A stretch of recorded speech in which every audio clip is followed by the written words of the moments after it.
Two, one.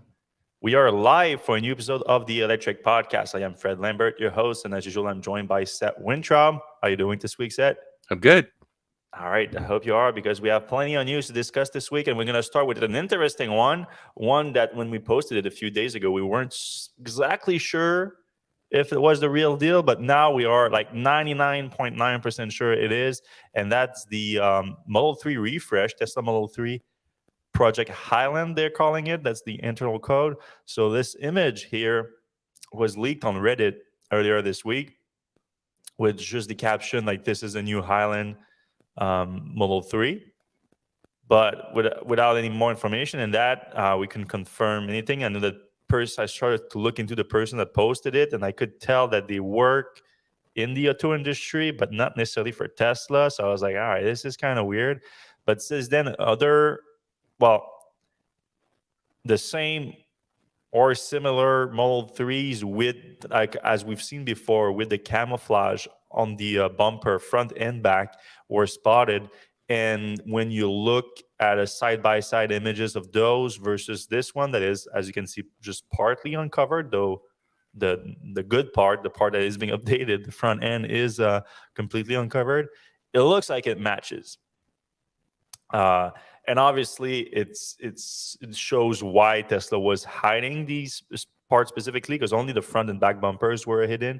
Normally, when an auto manufacturer has a prototype, they will camouflage the whole thing, but not Tesla in this case. Obviously, like you can tell it's a Model 3 just by the shape, but they were trying to hide what was modified. And in this case, the headlights. The headlights are the biggest difference, and it's not exactly clear like just how big the difference is in the front fascia of it. Like how much is that just influenced by the radically different headlights that are longer, more elongated, sharper a little bit, and it looks like there's more headlights on the top of the hood of the car rather than just front side. I don't know if that makes sense the way I explained. Like you see it a little bit more on this one, like for like you can see the headlights. If you had a bird's eye view of the car, you could see more of the headlights as you would normally.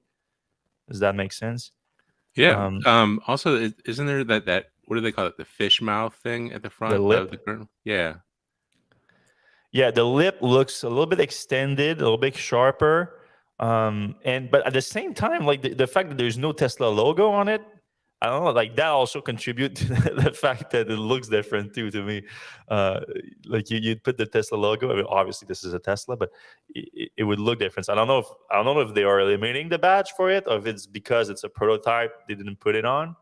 Uh, but I like it. I think it looks better without a badge. Yeah. It looks more aggressive a little bit. Like the front is not modified that much, but just a little the change in the angle.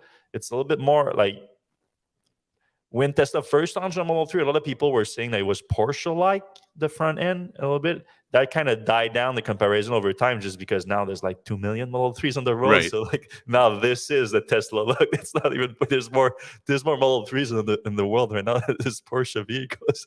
I might be exaggerating, but barely. Um, so now it looks even more like that, a little bit more aggressive to me, I think. But that's basically the only changes that we can detect. Some people zoomed in into the windshield here, looking at the driver's side, and they see this sort of like bump on the dash, and they believe that it might be a front an instrument cluster display.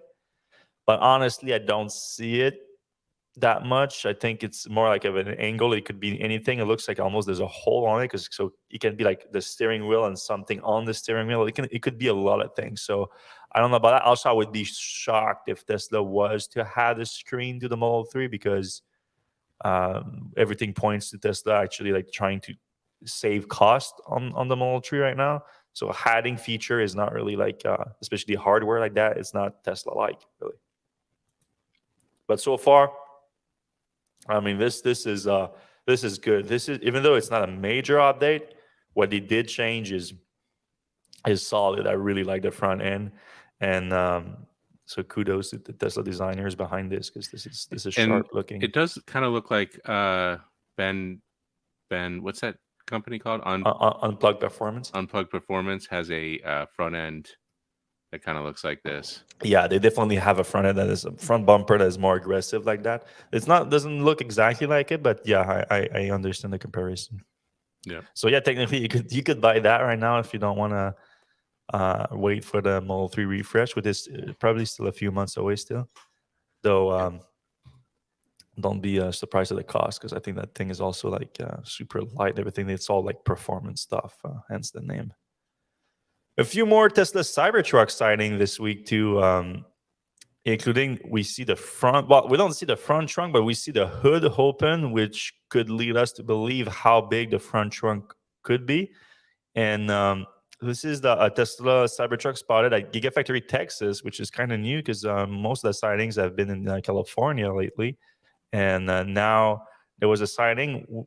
Tesla seems to have built some kind of wind tunnel outside of Gigafactory, Texas, and they are right now testing, presumably, the aerodynamic performance of the Cybertruck inside that wind tunnel. And in one of the sighting, you see here the front trunk, the hood of the Cybertruck is open, and it's a little bit reminiscent of the Ford F-150 Lightning hood, and how large it opens up into a massive front trunk or frunk, big enough to fit really a couple of bodies, really, or like a golf bag. Or Golf something. bags, barbecue pits, Yeah, ball pits. uh-huh.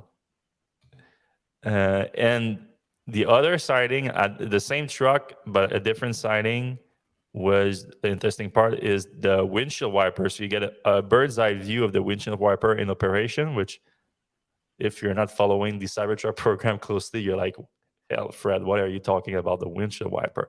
Well, believe it or not, the windshield wiper on the Cybertruck has been somewhat controversial, because instead of using a double wiper system like most car where you can hide them at the bottom of the windshield, Tesla is using a one giant wiper that sits on the side of this, within view on the side of the windshield, which people have been kind of upset about, because it doesn't seem like the best design, obviously. And Elon sort of admitted it and said that it wouldn't be what would end up in production, but in fact, everything points right now to it being, well, in the Cybertruck beta prototype, at least, which is the closest one to production we've seen so far, it's always been this one. So I don't know if we see no.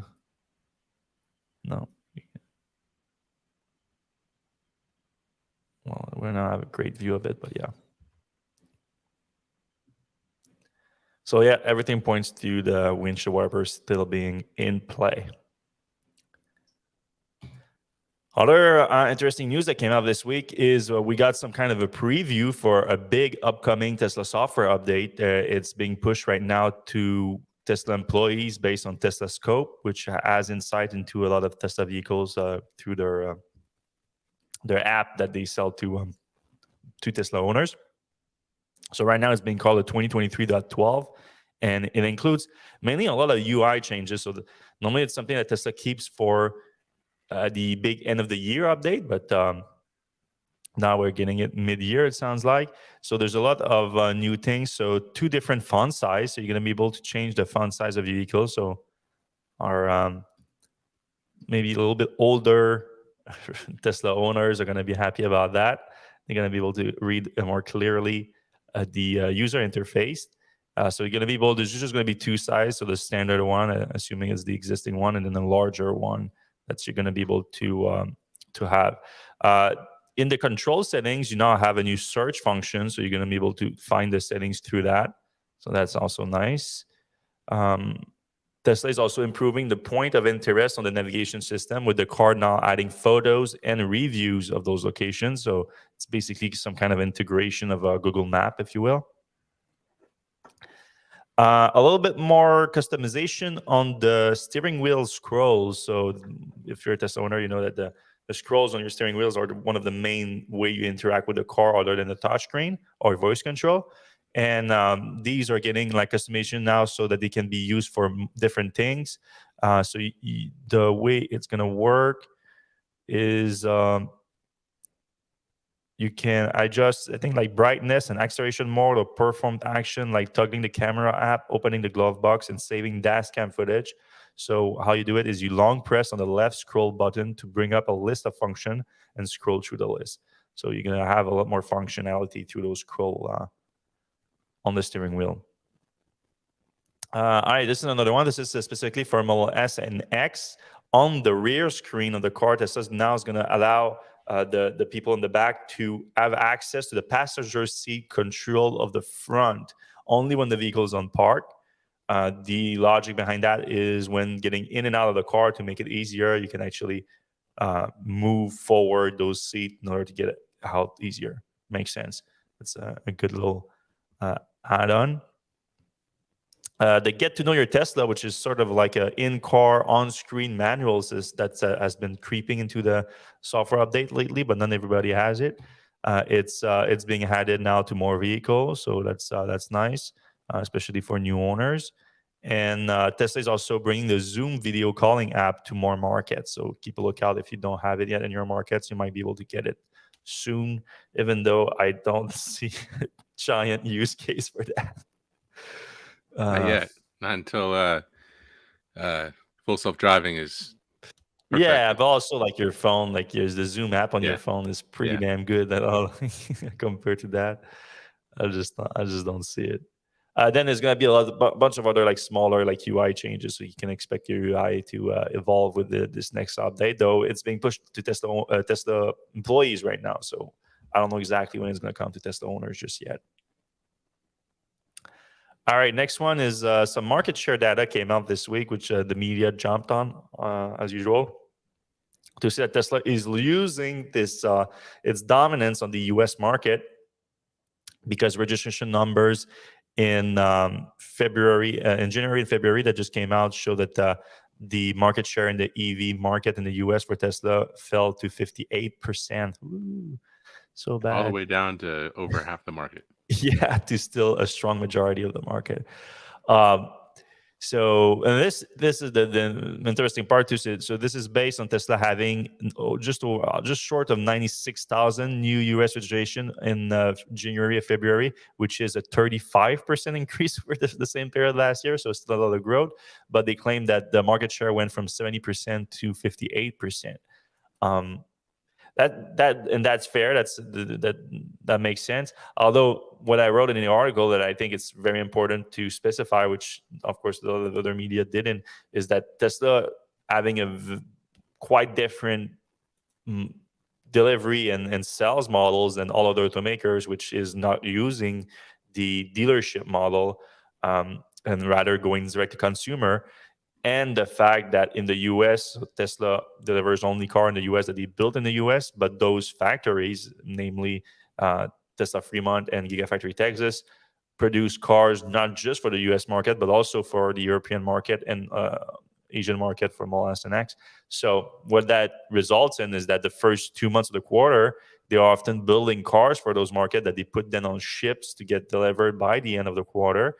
So that results in a lower availability of cars in the US for the first 2 months and a much higher availability in the third month. In some cases, less so these days because Tesla has been trying to smoothen those delivery waves.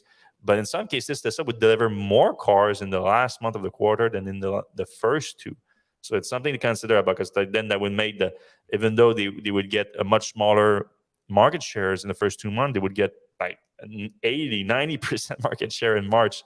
So something to keep an eye on. Obviously, we don't have those numbers just yet, but we have Tesla's overall global deliveries of over 420,000 cars in Q1, with 95,000 in the first 2 months. I would expect probably at least 60,000 more in the US, maybe even more than that, maybe 80,000. It makes a big difference. And anyway, 58% is still massive, like we just said. And we always expected to. Yeah, I was going to say, it's always been our expectation that Tesla would not be the majority of electric vehicles on the market. There's just too many other players. Like, there's just too many tastes in the market. Like, it's not like the iPhone where, maybe it is like the iPhone. I don't know. We'll see. But our expectation is the other makers will catch up, so to speak. Yeah, well, so it was always our expectation that the other automakers will increase the volumes, will have different models and everything, and Tesla's overall market share would go down, but the volume of Tesla would keep going up. Like Tesla still has room to grow itself A in lot. the U.S. and other markets too. It's just in terms of percentage, like you cannot keep like they used to be at 80% for the longest time, and then they slowly went down to around 60% now, like between 60 and 70. So the first time that they dipped below 60, and like everyone is freaking out, even though it was the first 2 months of the year again. Yeah. All right, this just came out overnight. Tesla cut the prices on Model 3, Model Y in Europe and Asia and other markets. So this is not too surprising. Obviously, we reported last week on the price going down in the US. So markets to markets, it's changed a little bit, but we expected this to follow this quarter. So we published a whole list of changes here in all the different European market, well, the main ones at least: Norway, Germany, France, the Netherlands, and yeah, it's about 10% at worst. Well, at worst, well, depending on from what standpoint you have, but yeah, between 5 and 10% depending on the markets and the models. Oh yeah, well, one interesting part about this though that adds to it is that, again, unlike in the US, Tesla has some PR people in Europe, and they did release a statement regarding those price cuts. And it's similar to the last time they did it. So I think it pretty much copy pasted from the last one. So our mission is to accelerate the transition to renewable energy. Our master plans has set a clear path to achieve that mission. The transformation of cost-intensive small series product to cheaper mass series vehicles is the explanation for the price drop, which, to be fair, sort of makes sense in terms of Gigafactory Berlin, because they did recently run it up to 5,000 units. So I'm sure that there are economies of scales on that front. But yeah, it's nothing crazy really. Yeah, but it is kind of interesting to see, like, this is what we want. We want electric vehicles to be more accessible to more people. Tesla has tons of room in its margin to come down. It can come down quite a bit. Whereas, I think the other electric vehicle makers are having problems making vehicles even at the price that they're putting out now. I think Ford said they lost $2 or $3 billion. So, the people who are calling this kind of like a price war, it's not, I guess it's not as hyperbolic as you would think immediately, because this is going to kind of force the other automakers to figure out either how to make cars less expensive, or just fall by the wayside. So while it's making more cars available, it's making electric vehicles less. The MBAs at the top of GM and Ford are probably saying, well, we should make more F1, more gas cars, because we can make a big profit on those, whereas the electric cars we're not going to do well on. So it's an interesting situation. Yeah, I mean, if you have like their blinders on and you don't like cannot think about like the future of the industry, yeah, it makes a ton of sense if you look at your spreadsheets and you're like, wait a minute, why are we even selling those vehicles while we have these trucks that we're making 10% on and we're losing money on these? But yeah, like you need to keep making them until you make some money, otherwise you won't be making anything in a few years. Right. And we're gonna have some to talk about that a little bit later on this show. So keep two other news items, and we can get to that too. All right, we had a big exclusive this week. We could confirm that Tesla is preparing to launch the Powerwall 3. So a new third generation version, or third generation. There's already been like 3 different variations of the Powerwall, but this is like the last one was like a 2.5, if you will. Right.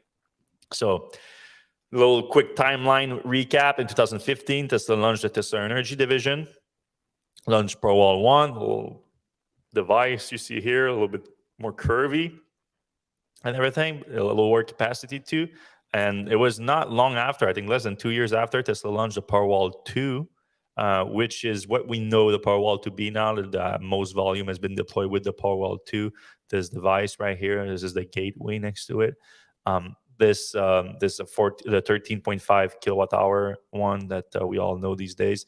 And then there was the Powerwall Plus that was launched in 2021, which is the Powerwall 2, but with an integrated inverter and a higher capacity output that went to like now 9.5 kilowatt. That's the power output. The energy capacity has never changed from the 13.5. So last year, we had access to an internal Tesla Energy meeting in which Seth Winger, the senior manager of solar product and engineering at Tesla, confirmed that Tesla had new energy products coming in 2022. Now, it didn't really come in 2022, but it teased like new residential Tesla energy products. So a new Powerwall version was rumored, new solar panels, solar roof, and all that. And now we could confirm this week that Tesla has the new Powerwall 3, and even more than that, they had it certified with a handful of electric utilities. So when you connect a new product to a grid, the electric utility managing that grid has to approve it as certified equipment, and it has show up in the list of certified equipment in a few electric utility as the Powerwall 3. Now, the certification doesn't include any specs on the Powerwall 3, so we don't have that just yet. If you do know anything about it, just please make sure to reach out to me. I'll take a look. But we know that it's coming very soon if they have it certified already. Winger had said that from the new products, you can expect easier installation, better aesthetic, and higher performance. So we could expect that in Powerwall 3. Now, a lot of people, like you see, like our top comment here on this article was predicting a move from the NCA to LFP chemistry. So there've been a lot of people speculating that could be the case. I don't necessarily know if that would be the case. It would make sense because the chemistry in itself, when you just think about the longevity of it and the frequency of use versus deterioration, it sounds like it's perfect for a residential energy storage product. The only thing that makes me think that there might be some pushback at Tesla from making the move to Powerwall is it is lower energy capacity.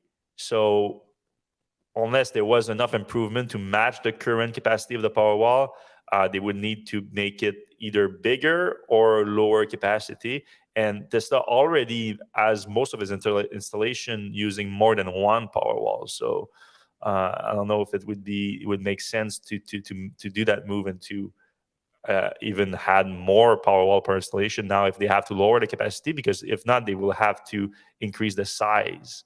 And that also plays into the easier installation part of it. And right now, that's one of the more difficult thing about a Powerwall. You need more than one person to install it, especially if you want to mount it flush on the wall. But that was also your first reaction, said you thought LFP might make sense, right?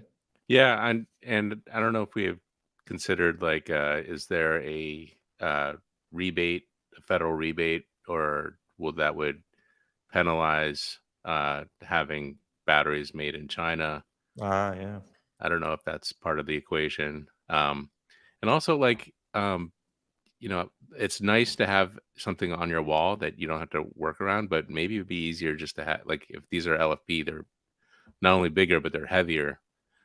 Like, if it's less expensive, if you can save a ton of money, like, just, make it like a water heater and just put it in the corner somewhere. Like, don't have to mount it on the wall. Like, make a less expensive version. So I don't know. Not a flat one. It would have to be like standalone, like it stand by itself. Like yeah, I mean, it'd just be like a big refrigerator. Just put it in the corner somewhere. I mean, that red thing kind of looks three-dimensional, like that. Well, I don't know if that has anything to do with it. It might be just like a stock image. I don't know. Okay. Maybe you're right. I don't know. Maybe it would be like a different product, like Powerwall. They would still sell Powerwall 2 or Powerwall Plus, and that's true. Whatever the Powerwall 3 would be. I mean, easier installation. Like, you just roll it in and take the wheels off, and that would be pretty easy. Yeah, I agree with that. All right. And that was due in 2022, right? And this is no longer 2022, so it's a little overdue. Well, what else is new with Tesla? Right. Still on the Tesla Energy front, new Megafactory is coming to China. So Tesla already had a lot of success with the Megafactory in Electrek, California. They are ramping it up right now to have a capacity of 40 gigawatt hour, which is about 5 times what Tesla delivered with Megapack and Powerwall and Power Packs in 2022. Now they are just going with the same strategy of a Megafactory to build Megapacks in China.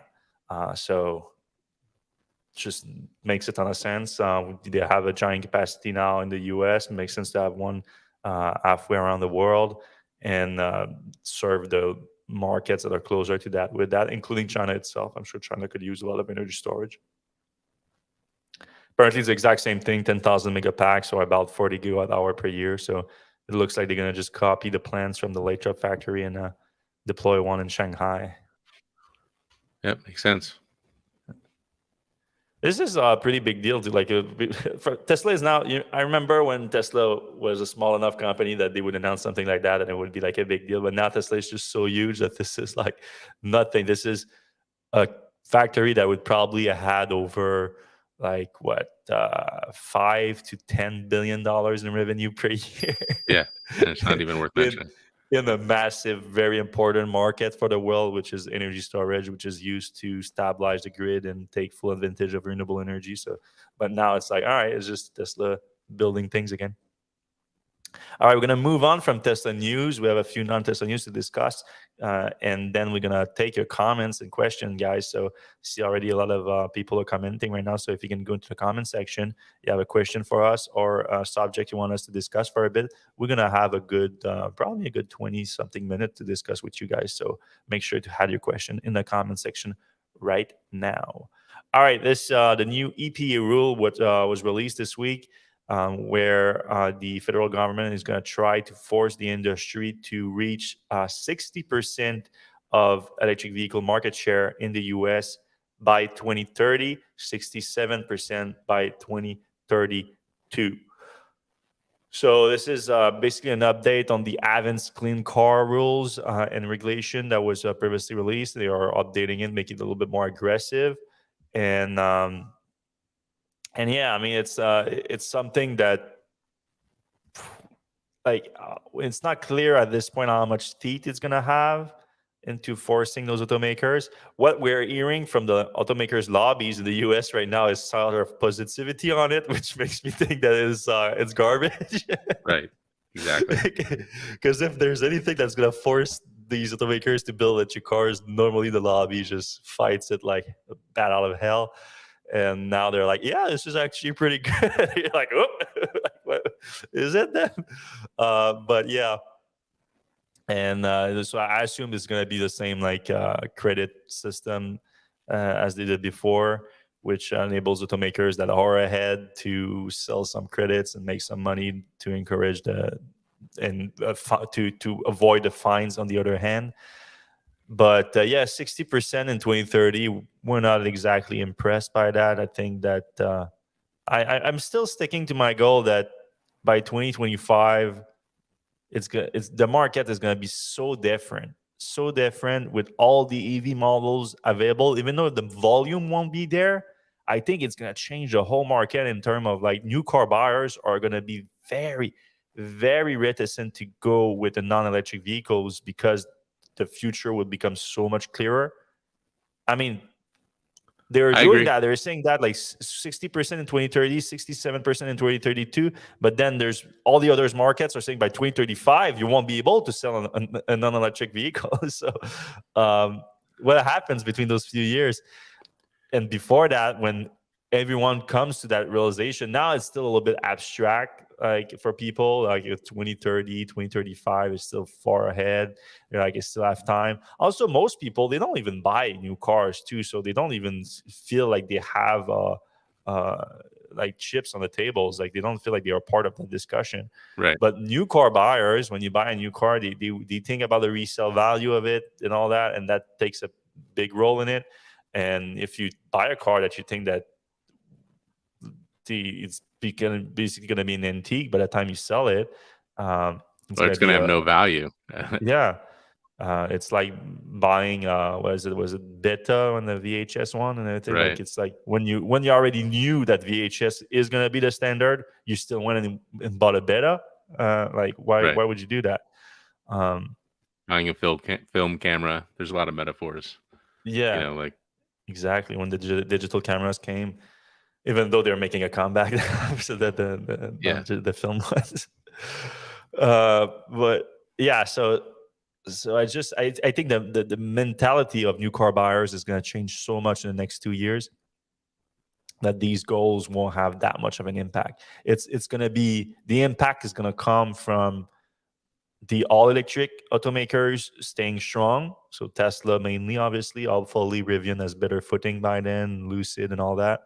But then it's going to be the legacy automakers like GMs, like Ford, just scrambling to, all right, like realizing that we cannot rely on our gasoline vehicles right now to support us. We have to find a way to make these EVs in volumes and make them profitable and everything. And I mean, I think that's already happening to some degree. Like this is like some kind of discussion within the people that are smart at those companies, but I don't know if they are seeing that timeline like I am. I think they believe that 60% by 2030 timeline more than they do. Actually, Jamie had an interesting chart here that showed that compared the current production goals by 2030 of automakers versus the current volume of all vehicles, so electric and non-electric, and their own targets and overall sales by um, 2030. So GM is below that 60% target with a 40 to 50% target. They currently produce 2.2 million vehicles and they plan between 800,000 and 1.1 million. So, well, what's useful with that chart here for you? I'm not going to go through everyone, obviously, but for people that are interested, you can go through it here and see. Okay, well, by 2030, if GM only plans to have 50% of their EVs of their vehicle being electric, well, they plan for their sales to go down from 2.2 million to 1 million. Like that's the way I see it personally. Same. Yeah, I just don't see any other way. So there's a lot of people that are in the same boat. Toyota, obviously, like they are scrambling right now. I don't know what they're doing, but Ford is the same similar boat. Stellantis similar boat. Honda also. So basically, just Daimler is in it, but obviously Daimler is in a different position in the U.S. They don't have those lower market other than the Smart, but that's not much. Volvo, good plan, but of course, much lower volume than those other automakers. Same for Jaguar and Land Rover and all that. So obviously, a lot relies on these EV brands like Tesla, Rivian, Polestars, Lucid, and all that. Like they're gonna have room to take a lot of market share. That's the exciting part. Yep.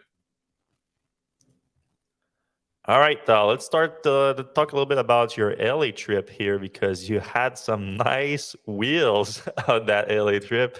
You managed to score EQS SUV and then an AMG EQE after that. So how was that set? So a few years ago, I was talking to a Kia guy about coming to LA, and he was like, "Well, why don't we get you a car while you're here?" And I was like, "What? You can do that?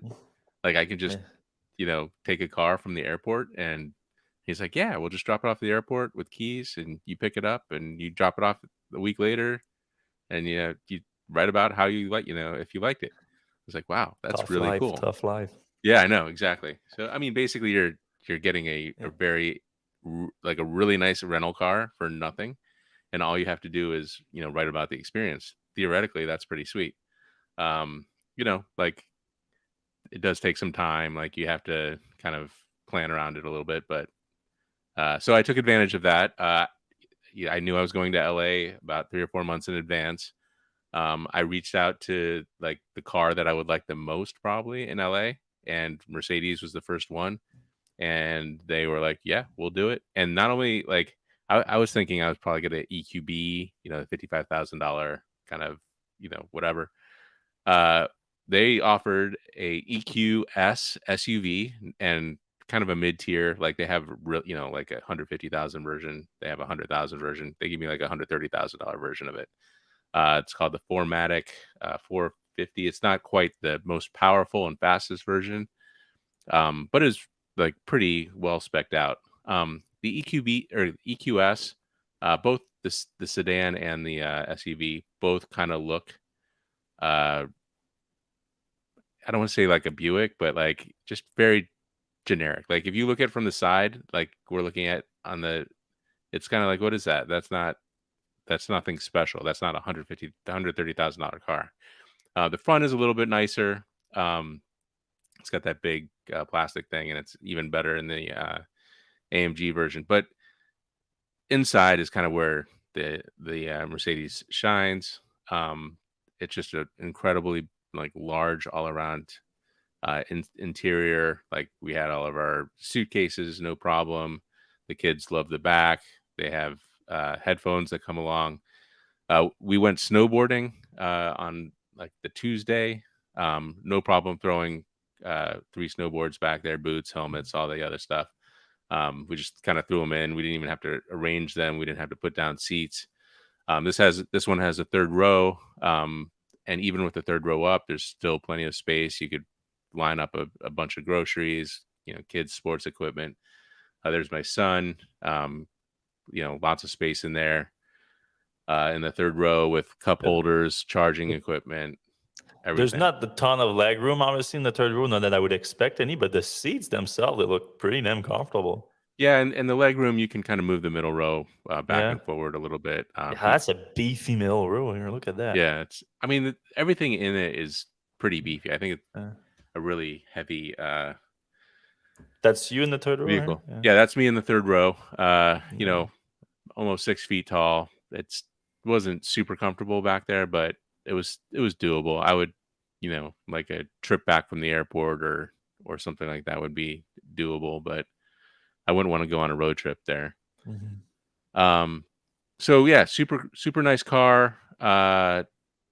We drove. So one of the things that I was curious about is, the range on the highway, how like significant, a toll would be going up the mountain when it's cold, at the top, going 80 miles per hour, because that's how people drive in LA. So, we left with about 280 miles. We got up there and I didn't think I had enough to come back down. So, we stopped, at dinner at a charge point, DC fast charger, which said 50 kilowatts, but was actually closer to 33 kilowatts. But that was enough. And then, something I thought about, but I didn't really, draw out the math, is like we were actually at 8,000 feet and we were going down to 0 feet. So there was a lot of regen to be had. So I think I arrived in Los Angeles having used like 30 or 40 miles instead of the 120 miles that we had come. So there was a lot of regenning. And we probably would have made it round trip. So the round trip was 240 miles.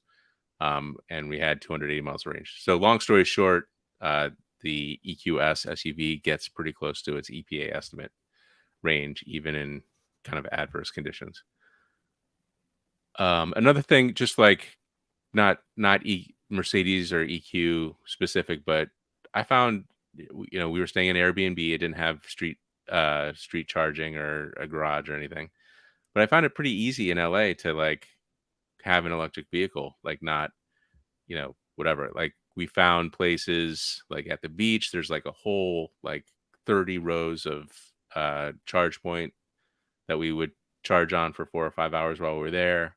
When we were in Redondo Beach, there was a charger at a municipal building that across from the library that was super easy. And, it just wasn't hard to be an EV driver in LA, I thought. Maybe inland a lot more, it might be a little different. Obviously, some people are going to have, harder, like if you have a long commute to work, for instance, maybe you have to charge up more. And we were only driving, like 30 or 40 miles a day. So it wasn't like we were, and, this thing has close to 300 miles of range. So theoretically, but we did leave the vehicle with plenty of charge. So, we were keeping up with that.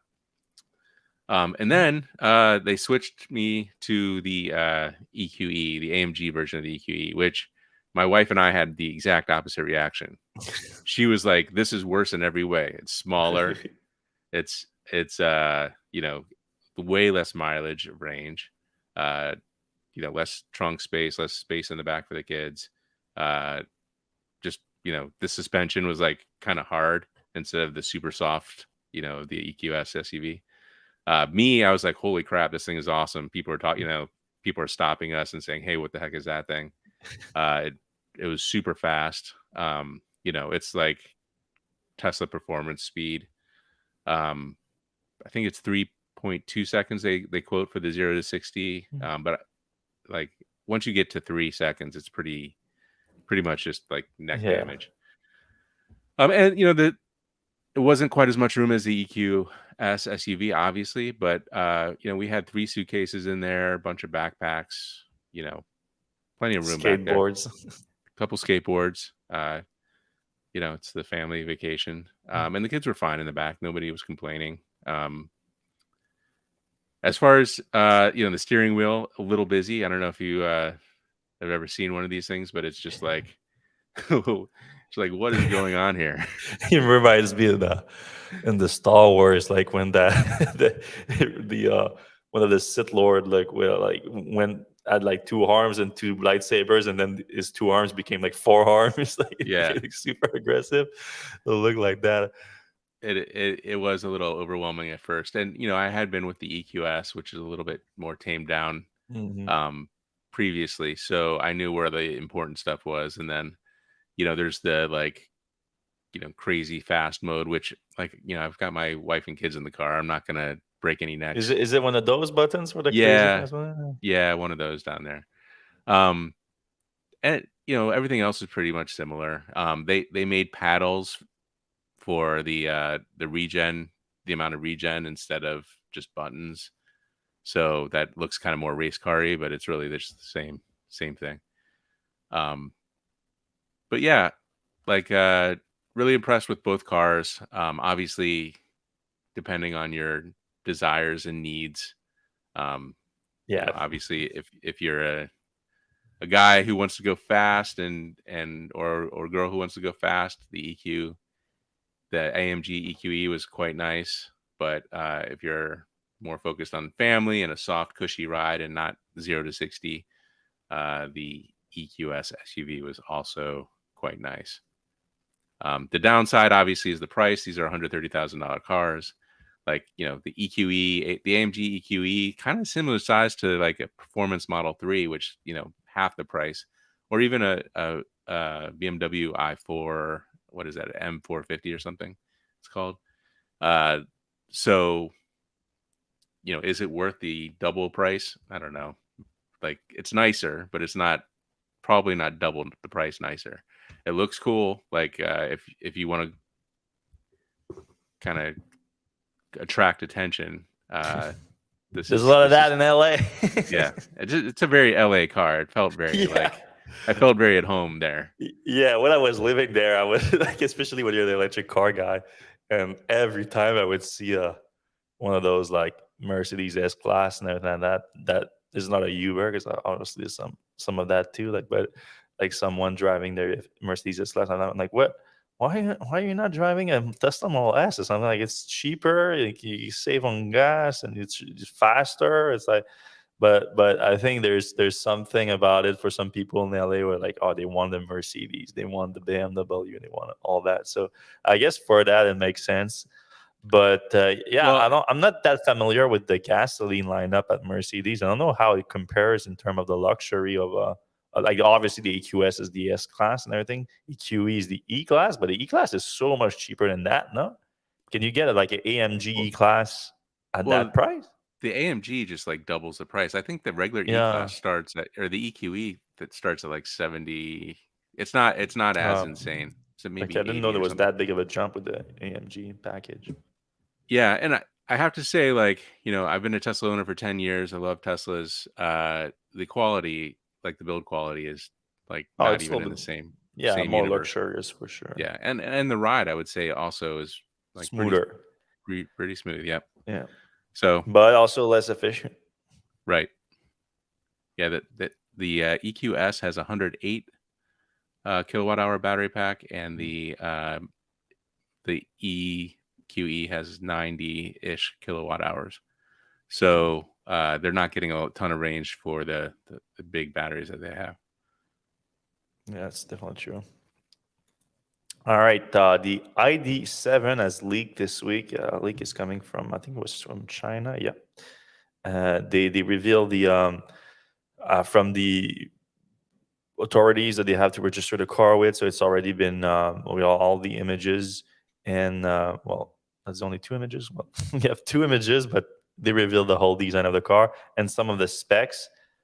So pretty good looking car here. Like it's gonna be the full size sedan compared to the Passat. I think you said that's comparable to. Yeah, the Passat, or I'm kind of blanking on the big Volkswagens, but yeah. Well, they're talking about a range. No, that was the prototype. That was so the specs here are, well, we have the dimensions. So again, they're similar to the ID.6 apparently. Okay. Um, Yeah, and we're gonna get the full reveal on Monday. There's like yeah. a global launch. I can say that those are not right, Okay. So or those are not the global specs. That Yeah, might be so the China only specs. Volkswagen does produce some cars in China, and then this is the name. They have the same naming skill, but the car they're sometimes a little bit different when they're produced in Germany or somewhere else in Europe, or now in the US now with the ID.4 being produced in Tennessee. So yeah, they're talking about a 77 kilowatt hour battery pack, and 155 kilometers an hour top speed, 201 horsepower, but from what we've been hearing about the upcoming launch of the North American or global version of the car coming next week, it's not exactly that. So we're going to have an update on that coming soon enough. Lastly, a quick little delivery numbers on Lucid for Q1. So it was released this week, and it was a little bit disappointing. It came lower than expected. So in the first quarter, they produced 2,314 Lucid Airs, and they delivered only 1,400 of those. So quite a big gap of delivery difference. And in terms of how it compares to the guidance for this year, well, Lucid was expecting between 10,000 and 14,000 deliveries. So it's right now on the lower end of that margin. But that was also updated down badly in Q4 from the original 20,000 that was supposed to be delivered in 2023. So people are asking, especially like, what's the big difference between the production and the deliveries? And also, it's a big drop from Q4. So quarter to quarter, it's a big drop from building 3,493 Lucid Air and delivering 1,932. So that's almost 500 fewer cars delivered in Q1 versus Q4 of last year. So not great. No, I'm going to keep an eye on that, what's happening with Lucid there, because should be heading in the other direction right now. they should be. Especially they say they have 28,000 reservation holders. So, but reservation holders and buyers are not the same thing. So there's, even though in terms of Lucid, I think there was a significant deposit for to get a reservation. So it does show a somewhat strong show of interest in buying the car, but it's still not always easy to get them to pull a trigger on an actual order. So maybe it's vehicle in transit. Maybe we don't know yet. Where are those other 1,000 cars though? Like, Yeah, they're produced, they're just not. I wonder if that's a supply chain issue or yeah. delivery issue. Not so sure, but what I do know is that we're moving on to questions. So if you guys have questions, but in the comment section right now, we're gonna start getting to them right now. All right. N.A. Sullivan says, question, when the new single stack FSD being used on the freeway, people who only have basic autopilot get updated to the new stack for freeways, or are we stuck on the old autopilot stack? Thanks. Oh, that's an interesting question. So he's saying for people that haven't bought the full self-driving package, I don't know that. I'm gonna look into that because that is an interesting question, though. I haven't heard about it personally. I have. Well, said. Yeah. No, you don't have a car anymore that has don't have the FSD. That's why. I have two Teslas. One has nothing, and one Yeah, has everything. yeah, that's what I was thinking. You don't have one that just has the autopilot. Well, I guess we need to ask some people that have just the autopilot and not the FSD. But so far, I wouldn't worry too much about it. To be honest with you, like it is. I don't think it's an improvement that much, if any, right now. Actually, I've been using it a little bit more. Like I know that I said I was somewhat impressed last week, and I am. But this week I did experience a few issues. You can see that the FSD on highway has more liberty than the autopilot. Like it's not as much about like we just like follow this lane, you stay in the middle of this lane and whatnot. It's you can see that it thinks more and everything, and you can see it specifically if you're not using navigation. So I would use navigation. I use it more now. Like if I'm going to my parents, they live like 15 minutes away. I know exactly how to get there. I don't need navigation. But if the 10 minutes I have to do on the highway to get there, I see a big difference if I'm using it or not. Because especially when there's a off ramp and the lanes that are not painted very well or something like that, it's normally autopilot will just fly right through that. But with the FSD, you see it start thinking, and even though it stays within the lane, it will move more within the lane, like trying to make that decision. It's not fun. It slows down too when it sees something like that. You can see like it's slowing down, thinking, all right, what are we doing here? Okay, we're still going forward. So it doesn't require disengagement or anything like that, but it's a lot less smooth than autopilot, in my opinion, so far.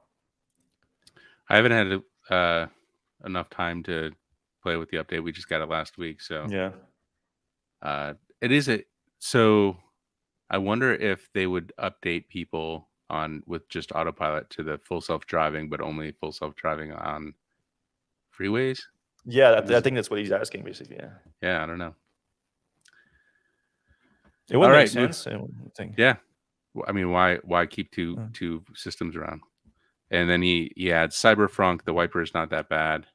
The wiper is pretty bad. I think it like having that big pole on there. What would be kind of cool is like if you could just store it somewhere When you don't need it. Yeah, I don't know. You live in the desert. I don't know. Will Friedman, I hope the Model 3 front end update makes it easier to replace the headlamps. I had some burnout and replacing it required a mobile technician to remove a significant part of the front of the car. I haven't had that, but I don't know if you or anybody else has this.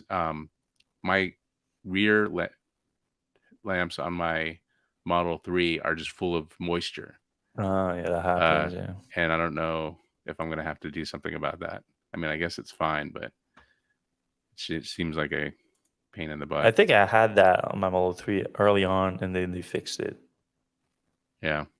Next time I go in, I'll see if they can do something. All right, Jonathan Root, do you foresee government regulators cracking down on Tesla for its lack of repairability, accessibility of parts, and code with third-party repair shops? No, not necessarily. If anything, we see Tesla like slowly improving on that front. We reported more recently on the repair manuals being more accessible now. So I think no, I think they're making progress on that front, and I don't see the government getting involved right now, not at this degree. Spike 43 asks or is wondering, most of the older computers seem to have been left behind for updates. So that's the addition there. Yeah. You know, I have 2.5 on my Model 3. I'm always trying to get the technicians to upgrade me, but no dice, because I would like to have a faster computer on there. Dan Overstay, I wish we could set up profiles for the front passenger seat position. I have one set for rear passengers and vacuum to move the driver's seat. With one press, I can make room in the rear. Oddly specific, but makes sense, I guess. But is he not saying that he has done it? So he has it. Like you can do it with the. I think. Okay, no, with the driver's seat you can do it, but not right. with the passenger. Okay, yeah, okay. Yeah. Let's move on. Scron Finkel question: when do you cover Kempower's best DC chargers after Tesla expanding to the US, or did I miss this? I don't know what Chem Power is, to be honest. Never with heard you. of it. Yeah. Greg Poland question: any news on when park assist will work on my new Model Y? If my wife bumps into something while parking, will Tesla pay for it? Yeah, I've not been hearing good things about this park assist without ultrasonic sensors. Unless you're like one of those Omar and friends that like FSD is the best thing that has ever happened since sliced bread. Apparently for them, like it works perfectly, but for everyone else, like I've been Right. hearing that, yeah, it's not good. Yeah, I don't know. Like, I mean, Tesla has made some improvements on its I'm blanking vision system, but this one seems like one where, especially like Tesla, doesn't have like great vision for close to the car. Like this park assist, the big advantage of the ultrasonic sensors is like you get like inches from you can get inches from an object and still feel confident about it. I've seen I've seen pictures of like people they take pictures of their parking jobs, and they thought that they had like plenty of room based on the parking assist, but like they're parked like this close and they're like freaking out. And that's the other thing too, is like especially if you're used to these kinds of cars, like I mean, parking assist system have been around for a little bit now, but if you've been driving like older cars, like it's still new for some people. But if it's been in your something you've been using for like 5-10 years, and now you're buying a new Tesla and you think, all right, it's gonna be, I'm still gonna have it because it's been around forever. And then you get that, you lose the capacity to do those parking jobs without it.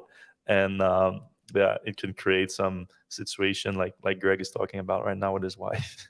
Yeah, and it's even more interesting because you know how Tesla, when they move away from the system, even if your car has the hardware, they sometimes Don't do that. yeah If they take away my ultrasonic sensor, even yeah though they are in my car and I paid for them, right. oh, I would be mad.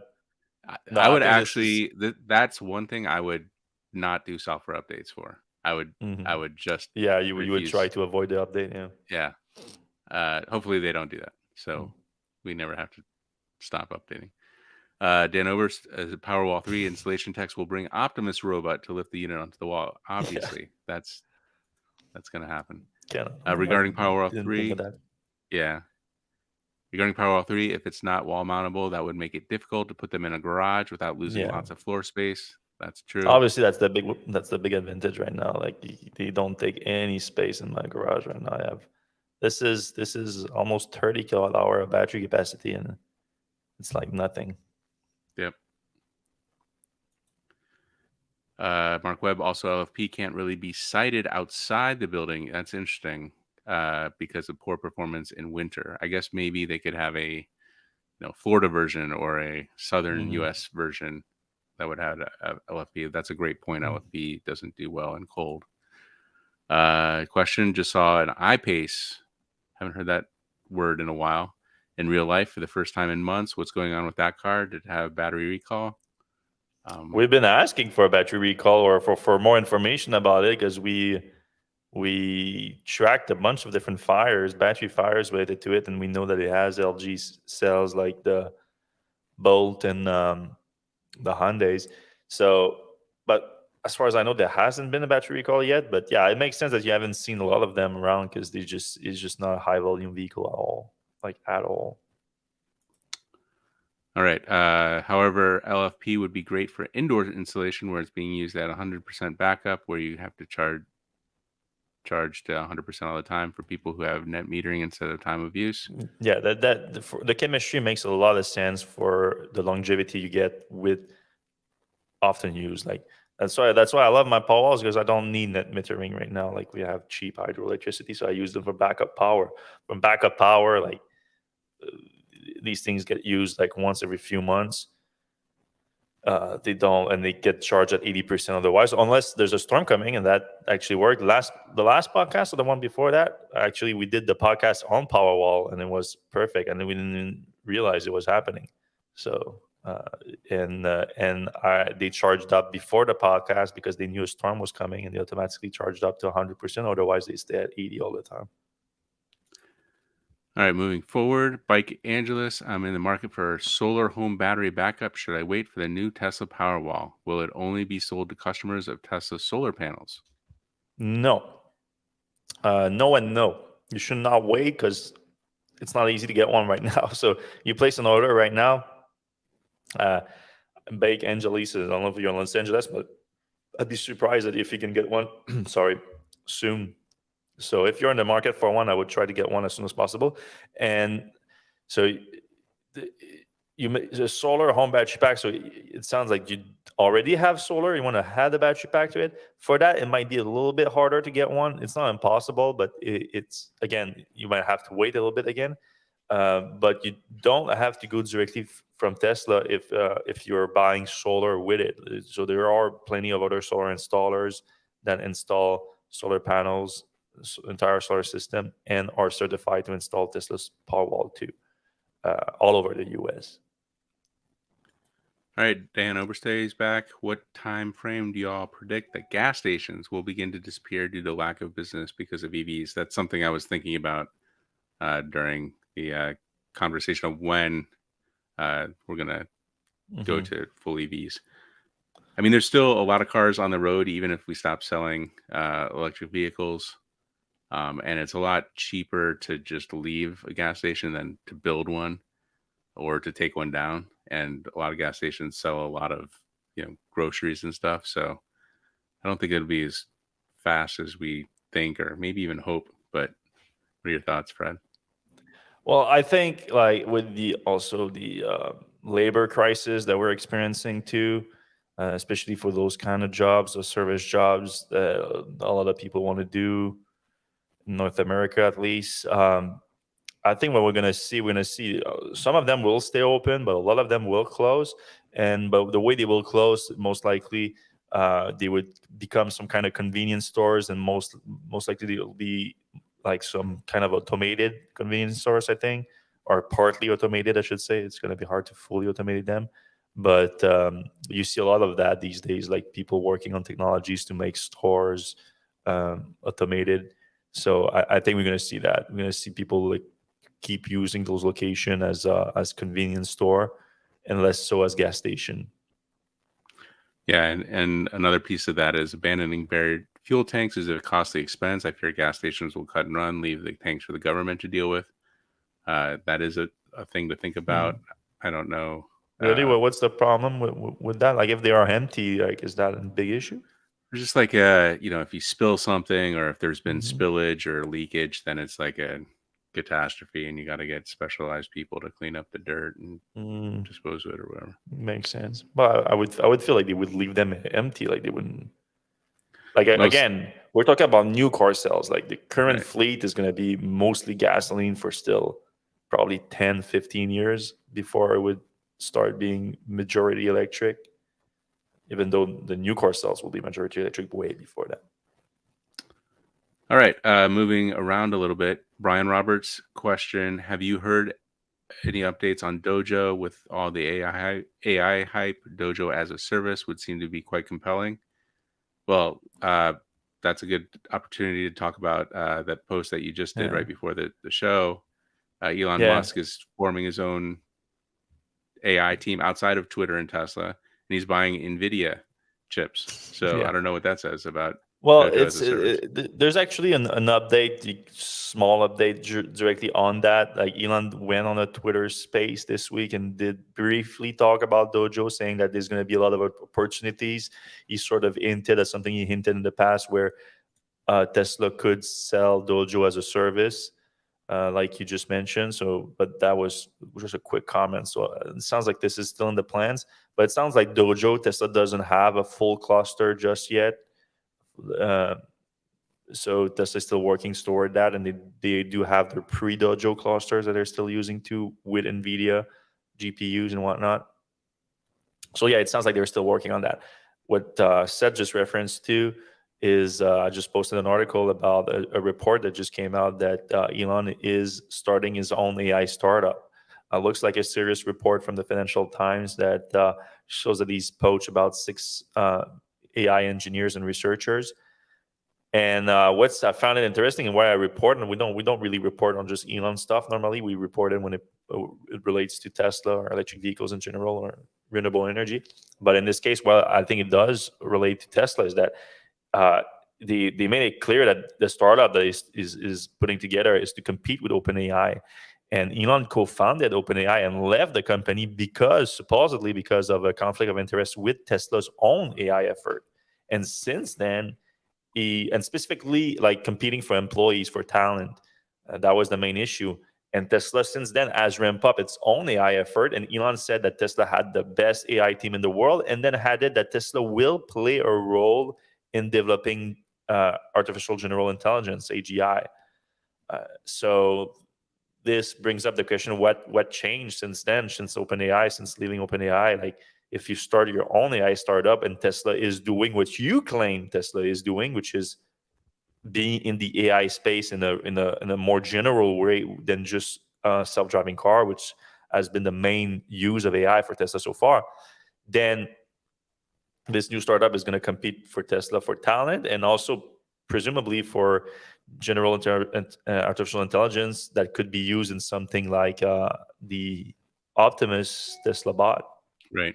And then, as a Tesla investor, you have to be a little bit frustrated because like Elon's pulled some of Tesla's best engineers to work on Twitter. Mm-hmm. Like, he's going to do the same thing for his, AI startup. Don't like that. Like, and we just lost Tesla just lost Caperty to OpenAI. So, right. And then he unfollowed Caperty after it, and now he's launching a competing startup to OpenAI.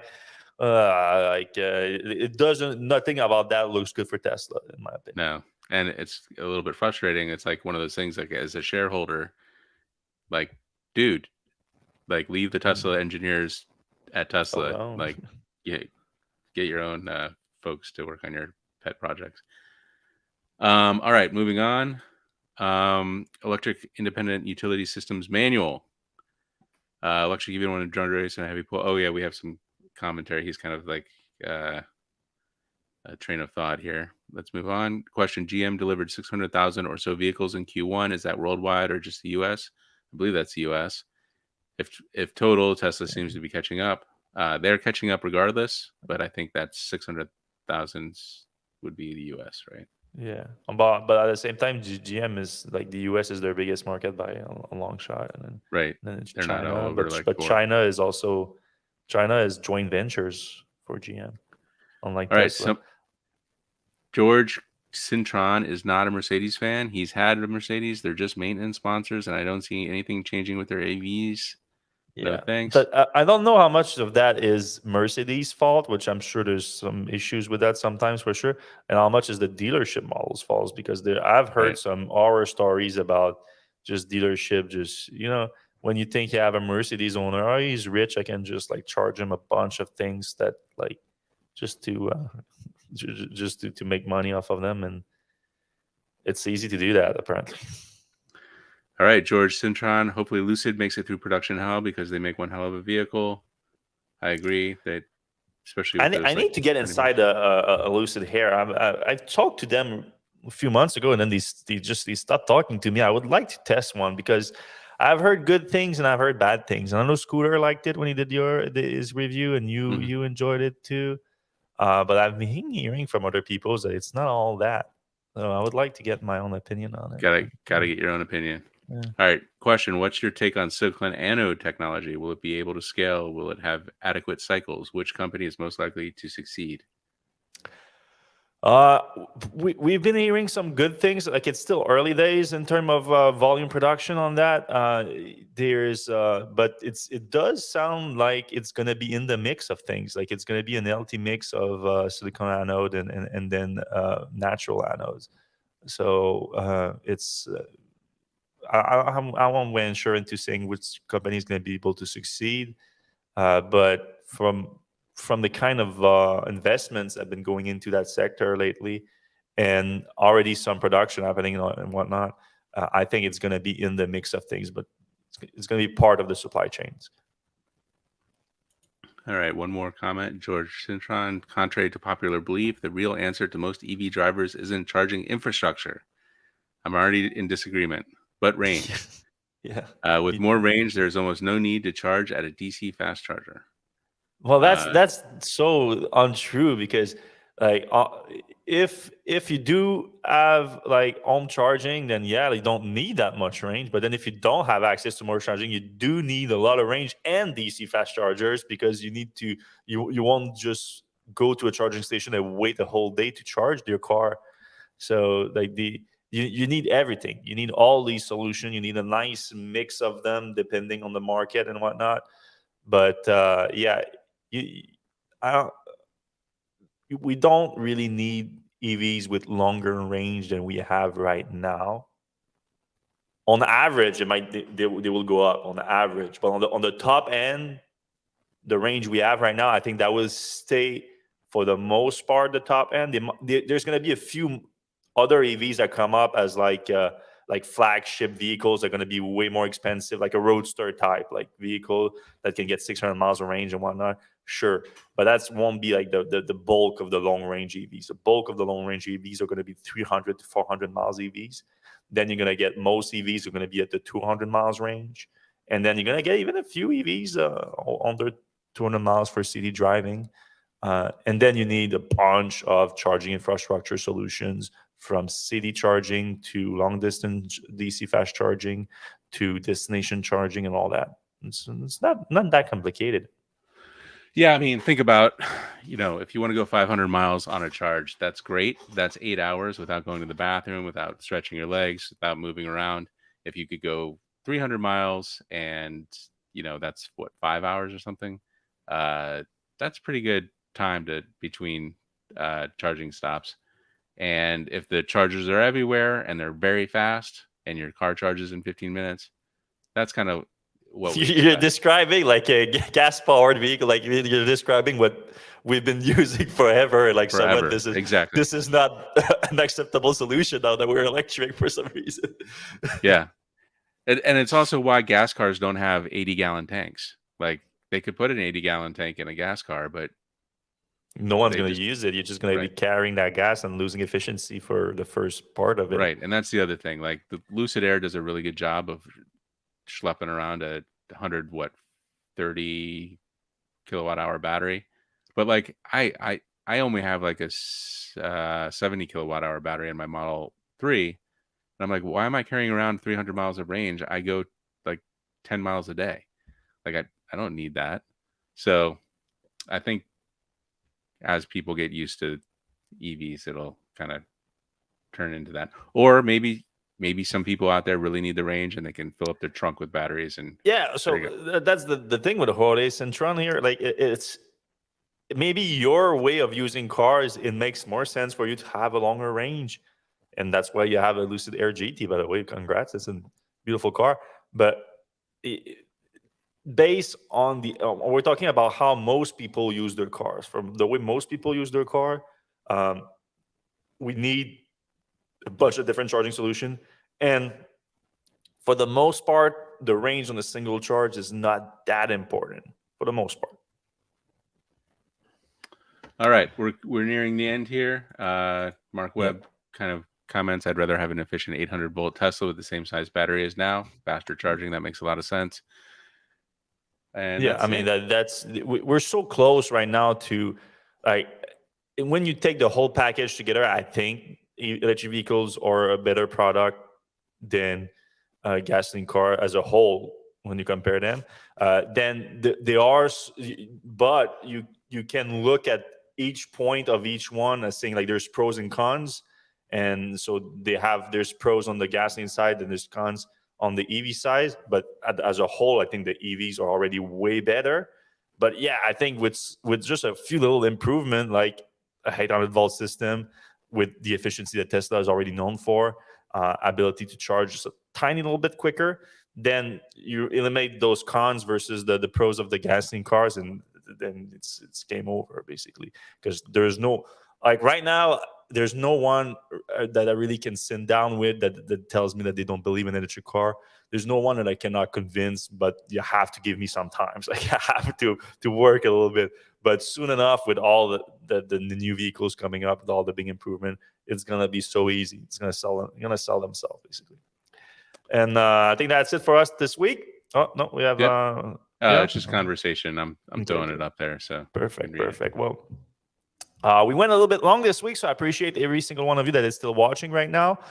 Thank you very much. If you do enjoy the show, if you can give us a thumbs up and a subscribe, that would be extremely helpful. We have more videos coming up soon. I think I'm just getting my footage now from the electric snowmobile, so I'm going to be able to post that soon. I also have an interview with the CEO of Taiga, Sam Bruno. So if you're interested in that, you can be able to check that out. And if you are listening on your podcast app, if you can give us a 5-star review on your app, that would be super helpful. Free to do. Take a moment and helps the show a lot. So I appreciate every single one of you. We're going to see you same place, same